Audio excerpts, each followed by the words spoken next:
Good morning. Let's just take a quick sort of assessment. I'm not going to ask you your superheroes, but I'm always curious about who's in the audience. So how many of you work directly for pipeline companies? Okay, how many of you are consultants? Hello, brothers and sisters. Okay, how many of you are engineers? Whoa, how many geologists? Well, what are the rest of you, like lawyers? Lawyers, accountants, confused people who wandered into the environmental consulting field. The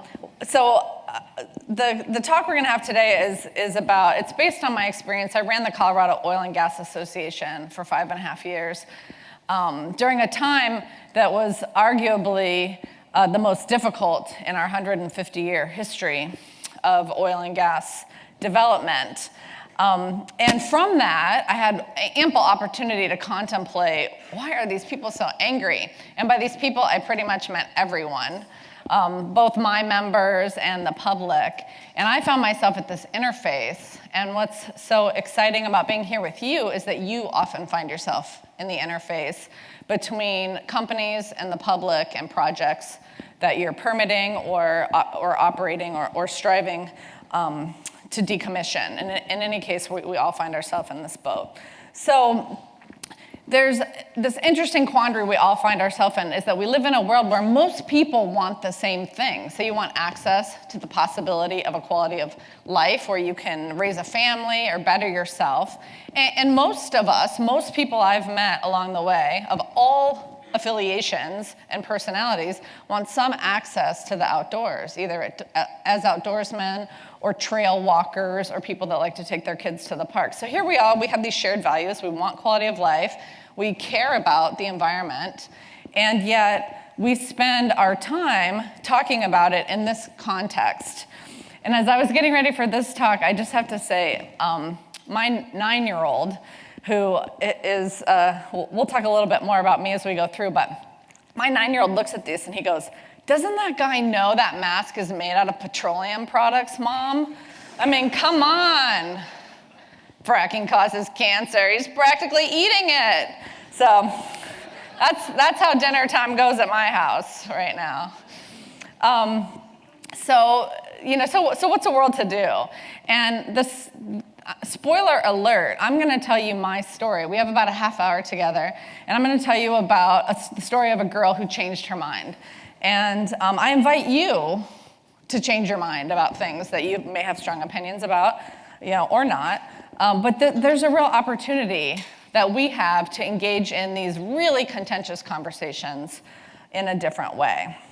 Now, this has become my life's work, so I don't work at Koga anymore. I basically I'm a free agent in the world. I get to go around thinking about how we can do things differently. And it's what motivates me because the conversation is so polarized. And it's funny, I put these slides in a long time ago, but of course Monday night was the caucuses, and you couldn't help but watch, all these angry people talking about, it doesn't even matter what.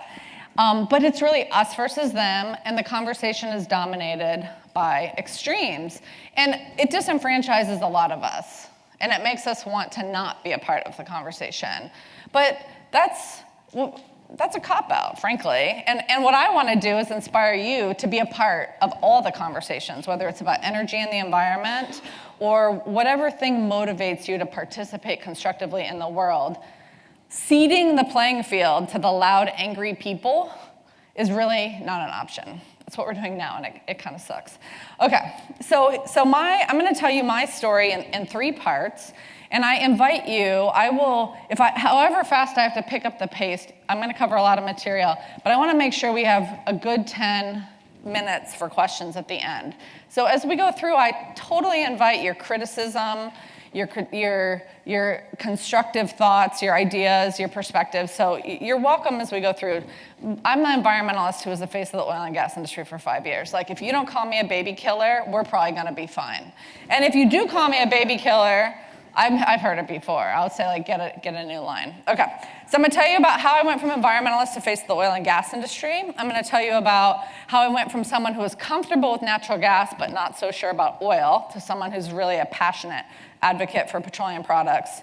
across the board, and then I'm going to tell you about the cluster that was my 5 years as the head of KOGA and the things that I learned from that along the way, and hopefully have some thoughts for you. And this really is a good introduction because the panel after this talk about public engagement and advocacy is really the work that we're all doing, no matter what your role. Even if you sit in a cube and this is the only time you got out this year, this is the work that we're all doing.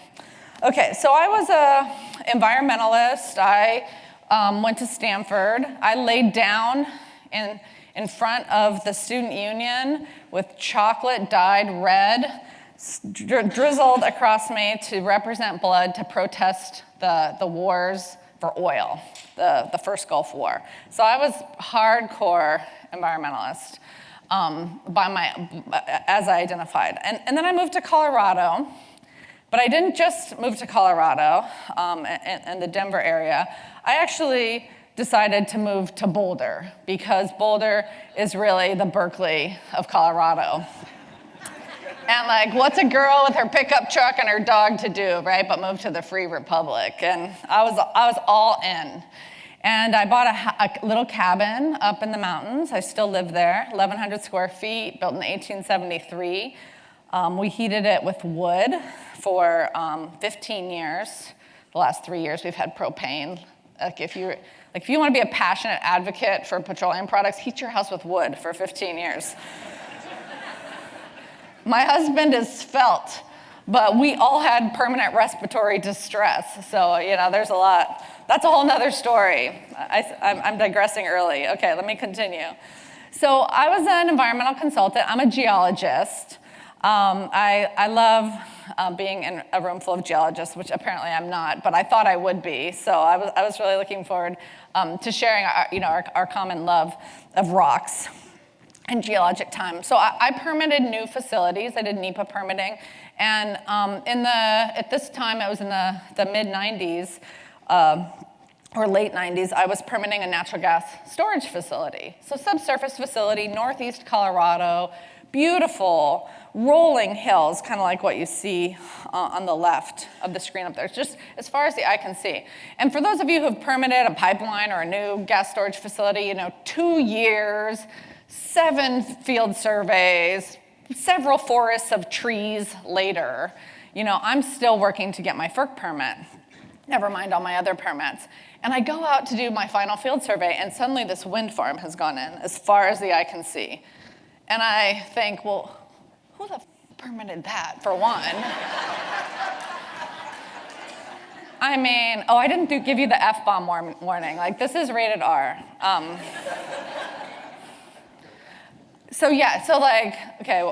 Seriously, they got that permitted while I was busy doing my cultural survey and so massive wind farms. First thing I can see, and it's going, hoo, hoo, hoo. And I'm like this good environmentalist, and I've paid my extra wind tax that you pay on your utility bill because you're a good human, and you pay extra so the wind farms can go in. And then I'm looking at this thing, and not only was I disturbed, but I actually got vertigo. Like, I was like, whoa, what's happening? Because there was just, as far as the eye could see. And I thought, oh my God, I got to think about this. Like, that wind farm is massive.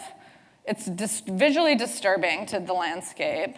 And my little gas storage facility, it's about an acre. Who's producing more power? And I didn't know. I had no idea. And that was really a turning point for me in questioning, not whether or not we need renewables, because as we go through, I'll tell you, I support all forms of energy. But can we think critically? Can we think critically about these things? And the idea that there's a good form of energy and a bad form of energy is, frankly, asinine. So, okay. So then I decide, girl who changes her mind, well, the oil and gas industry, I was doing a lot of permitting for oil and gas facilities. They're kind of having trouble with this little debate about fracking. They just need a person like me who can come in and help talk to them about environmental issues. And so I really started engaging in my oil and gas industry projects.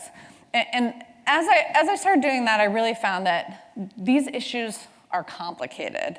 Whether it's energy source, environmental footprint, they're not conducive to sound bites. And so a lot of what informed my thinking that will inform the suggestions that I'll make to you later is moving away from any simple soundbite solutions about energy development.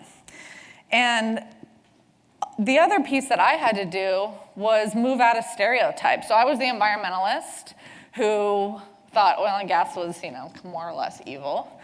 And then as I started working in the oil and gas industry, I also became really interested in how oil and gas plays to stereotype as well. And so a lot of the conversation we're talking about is moving out of these historic roles that we've all played.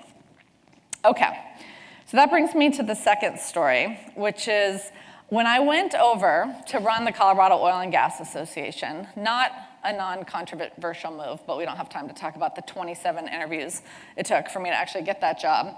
But when I got the job, it was a time that supporting natural gas was very fashionable in the environmental industry, which is totally unfathomable today. But the Sierra Club had just taken $23 million from Chesapeake for their war against coal.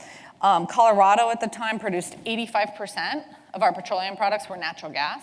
So it was easy to say natural gas is a clean burning fuel and oil. I'm a little uncomfortable with oil. Okay, so I'm living in Colorado and things start to shift because we find this huge oil play and suddenly I really have to start educating myself about oil. And here's what I learned along the way, which many of you may know, but I truly didn't know this.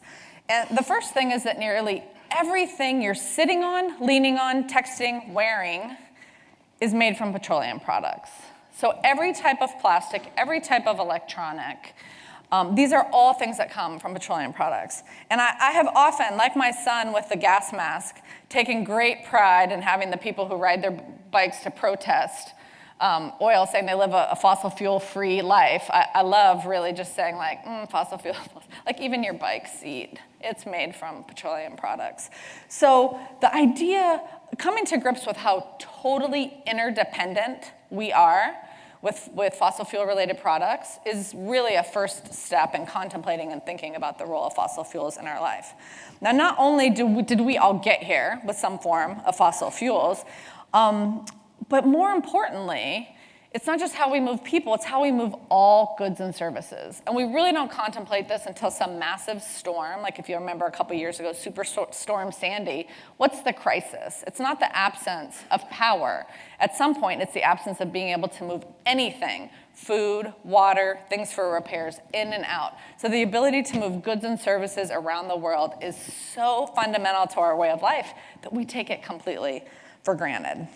And so just the lifeblood of moving things is a huge part of petroleum. And then it's easier to contemplate how we keep warm. That's not my cabin because we don't have a dish. But when my kids see that, my kids are like, we need a dish, Mom. You have that on your cabin. But the whole idea of temperature control. And I just want to say for those of you that thought this room was too cold, we're just trying to burn some natural gas for you, all right? So suck it up. We need to raise the prices a bit. And then every form of entertainment that we enjoy. And have I mentioned that the Broncos are going to the Super Bowl? Because if I haven't mentioned that, I will be disowned upon returning home. So my family, my boys are very passionate Broncos fans. Every form of entertainment, from skiing to sightseeing to sports, is all fueled by energy and largely by fossil fuels. And so that was one step along the way, was just coming to an understanding of how the cornerstone of everything we do is related to fossil fuels. But the second piece I really became interested about is this world we live on, and what's the role of fossil fuels going forward. So we live on a planet of 7 billion people growing to 10 billion people. Of that, 1.4 billion people don't have access to energy, which is shocking if you think about just what we talked about, how much we take this access to fossil fuels for granted. So in a world where 1.4 billion people don't have access to energy, the only segment of the population that's growing is the developing world. And the global middle class, what you see on this slide here, is in red is projections up to 2050. The red, orange, and yellow is the developing world. And the developed world, the blues and greens, so the percentage of the middle class of the developing world shrinking, of the developed world, the developing world is where the middle class is coming from, which means there's going to be massive demands for energy going forward. So in this projection, and I just sat at a conference actually last weekend with the latest projections of energy. These are a couple years old, and they're nearly identical. The developed world on the right, demand for energy up to 2015, essentially flat to shrinking. So we're just getting more energy efficient in the US and Europe. In the developing world, expectations for energy will double. And amen, right? If you did not have access to light or transportation, this is really world-transforming stuff. So what does this mean realistically for demand for energy? So what you see here are different fuel types. So on the left, you have oil. Red is natural gas. Coal is orange. And then you go down from there. Nuclear, biomass, solar wind is yellow. Hydro, geo, blue is on the far right. So in these projections for energy demand, you can see, relatively speaking, even with doubling and tripling of renewables, the demand for fossil fuels is tremendous. And this is important for our considerations because the idea that we're not going to give 1.4 billion people access to energy is a conversation worth having. And of all these projected demands, and this holds steady today, 65% projected growth in natural gas around the world. So contemplating what that means, if you don't have access to energy, if you're one of those 1.4 billion people, you're limited to the work you can do during daylight hours, and you're also limited to whatever you can get done work-wise that you can power with your own body. So all of your life prospects are dependent upon access to energy.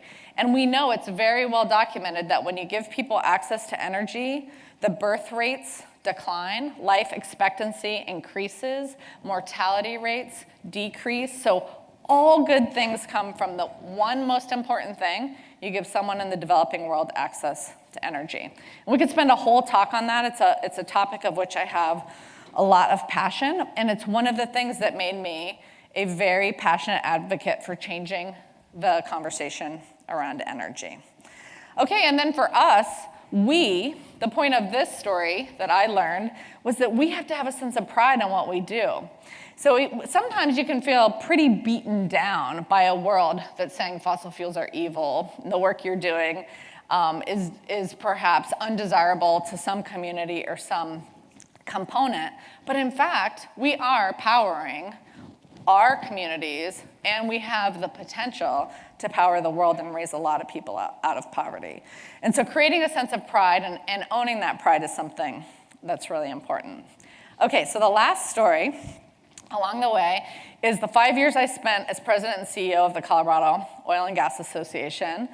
It was not a time without controversy. We had 150 years of oil and gas development experience in Colorado.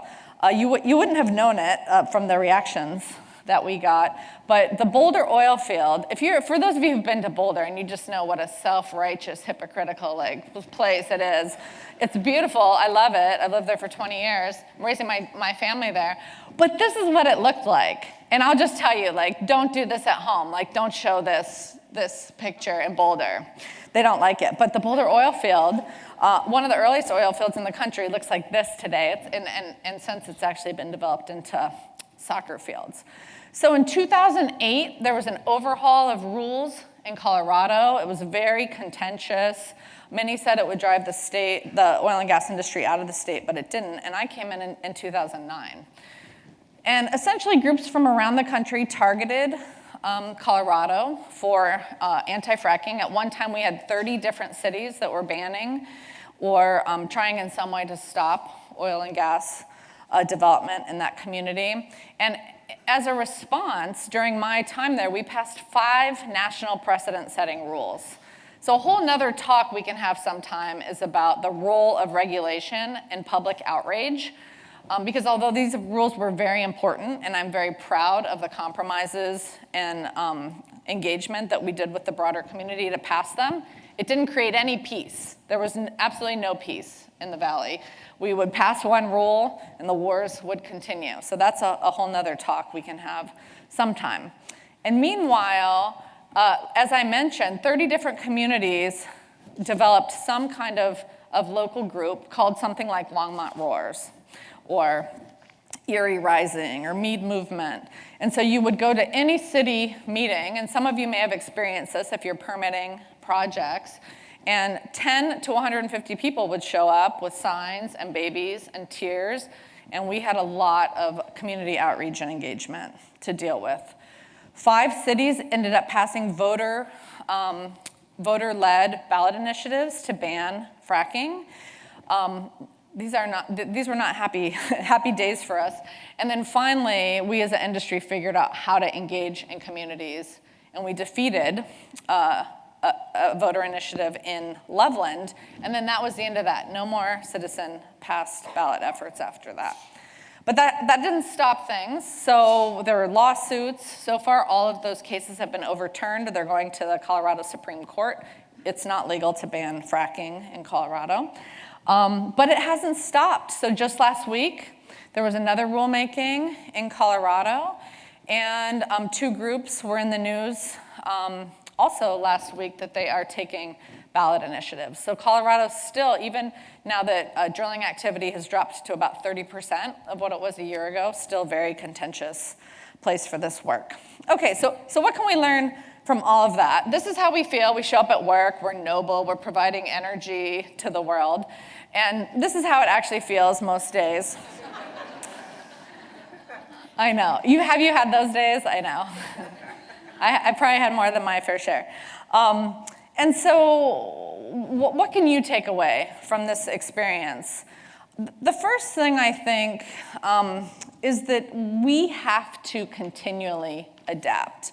And this, if there was one thing that you took away from my talk, it would be that the world has changed and it's never going back.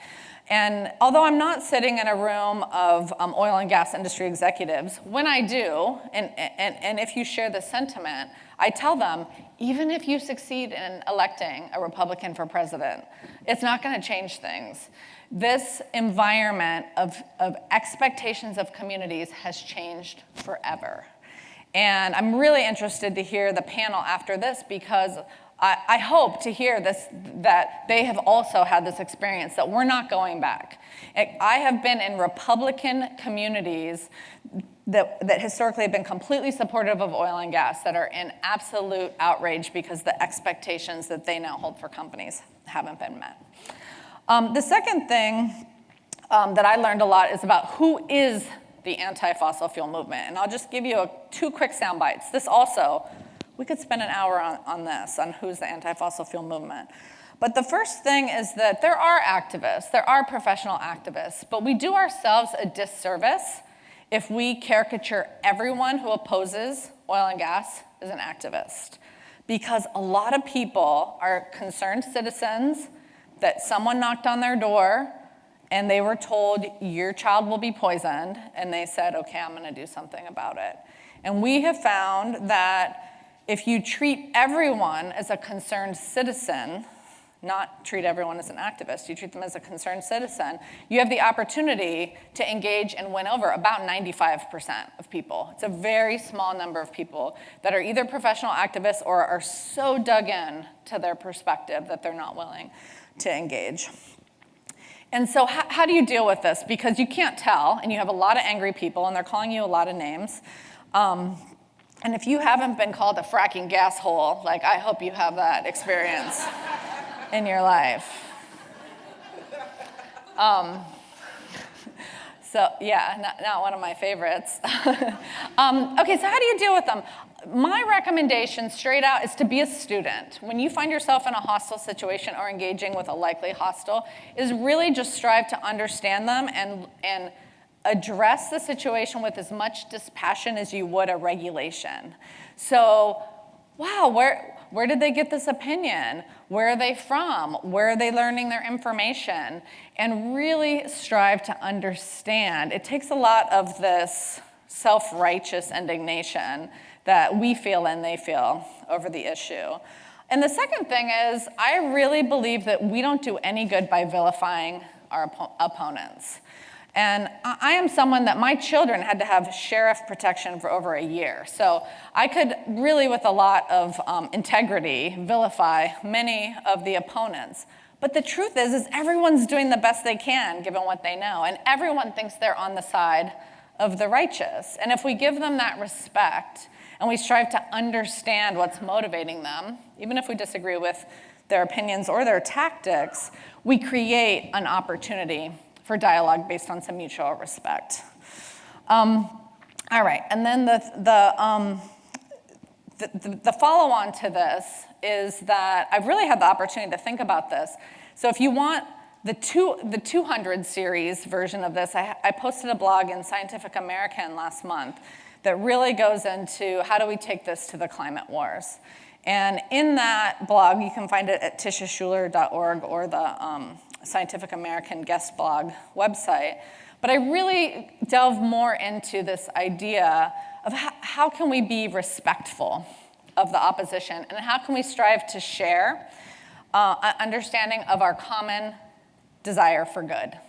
Because really, everyone wants to be a part of making things better, and even our opponents are doing the best they can in that way. So the next thing that you'll find, now you'll notice I've been talking now for 30 minutes, and I just am now going to talk about science and information. So we do have to educate ourselves, and there's a ton of information out there to answer people's questions, but it's not where we start. And so when someone asks you a question, it is important that you say, I'll find out, I'll get more information, and there's tons of resources out there. But probably the most important thing I've learned, and I've really just embraced in the last few months, is the idea that this is emotional, and this isn't about science. And when I started at Koga, I just like all of us thought if we could just get them the facts. I'm a geologist, I know fracking can be done safely, I'm a mother. But let me tell you something, and I'm actually going to read this to you. There's lots of studies, but this was one that was summarized in the New York Times, that people know what scientists think, but they aren't willing to endorse the scientists' majority opinion if it opposes their values. This is really important, because I have found it, frankly, completely baffling that I think climate change is something, there's a good amount of science that indicates there's something that's a risk that we need to contemplate. And I also think there's a massive amount of science that fracking can be done safely. And yet I can go to one audience, and one of those things is taken for granted. I can go to another audience, and the other is taken for granted. And from my perspective, the science is equally strong in both camps. Well, now I understand people's values are driving their interaction with the issues that we work on. And we're spending all our time telling them the facts. So I'm just going to go back for 1 second to say that even more importantly, giving people access to scientific information can make things worse. Oh my God, tell that to a room of engineers, they will break into tears. It is, this, I mean, really, what is a company to do? And well, I'll tell you what a company is to do. It's about building rapport and building trust. And so just a very quick version, another talk I do is industry ambassadors, how to engage with an angry public. So you're gonna get the 1-minute version. Like, what do you do when you're the person when you're at Thanksgiving dinner and your sister-in-law says, how do you live with yourself? Has that happened to you? It has, I know it has. You're like, I don't need turkey, I'm good, I'm fine. So the first thing you do is you just listen. Like I said before, we are students of the opposition. Oh, that's interesting. Where did you get your opinions? Where do you get your information? And most importantly, are you interested in another opinion? Are you interested in another perspective? Because if they're not, they're an asshole, right? Like, you don't have to talk anymore. You can go on to the pecan pie. Thank you. Right, if they say, no, I'm not interested in another opinion, you should celebrate, because otherwise you're going to be in like 17 years of dialogue about this. But this is an opportunity. Are you interested in another opinion? I have literally never had anyone say, no, I'm not interested in another opinion. They might say, sure, bring it on. But now you have an opportunity. Oh, okay, well, I'll just tell you my opinion. We're not trying to change. I want to just free you. You don't have to change anyone's mind ever again. Never again do you have to change a mind about this. But you have to engage in dialogue. You have to build rapport, because what's the number one most effective way to win someone to supporting the oil and gas industry? It's a conversation with someone they know who works in the oil and gas industry. And if you're an environmental consultant, and even better if you're a geologist, you have the highest potential to change someone's mind. So now, I'm not saying it's easy, right? Like, this can suck. But this is what we're called to do. This is our role in the dialogue going forward. And the last thing I learned is that meaningful community engagement is really the only way to change this. And for those of you who are having your budgets cut and your resources slashed, particularly in this price environment, when I talk to executives, I tell them, if you're not doing this in every level of your company, you're not going to be successful. So what can you do? Literally you, I mean you. You can be a part of your community. So you can be a part of engaging in this conversation. It truly doesn't matter. But you can't keep pretending that you didn't hear someone say, fracking, pipeline. You have to say, oh, that's interesting. I work in this industry. Because humanizing the industry we work in is the most important way we can break down these angel-devil camps that we're currently in. And making this a part of how we do business. So we truly need each of us to be involved, whether it's coaching our kids' teams or volunteering in the community. But we need to be clearly people that work in the oil and gas industry out in the community. And if you're building support for projects, if that's what you do, engaging in communities, you have to be there long before the controversy, and you have to stay long after the construction project is over. So there's really no way forward without you. So if you're hoping like somebody else was going to solve this, or a Republican would be elected president and this would all go away, like, no. The conversation requires your participation. And you can probably tell fundamentally I'm an optimistic person. Hopefully that comes across. And why is that? It's because we have adapted. Like, we have amazingly gotten power to so many people around the world, and I believe fundamentally we're going to get power to 1.4 billion people around the world.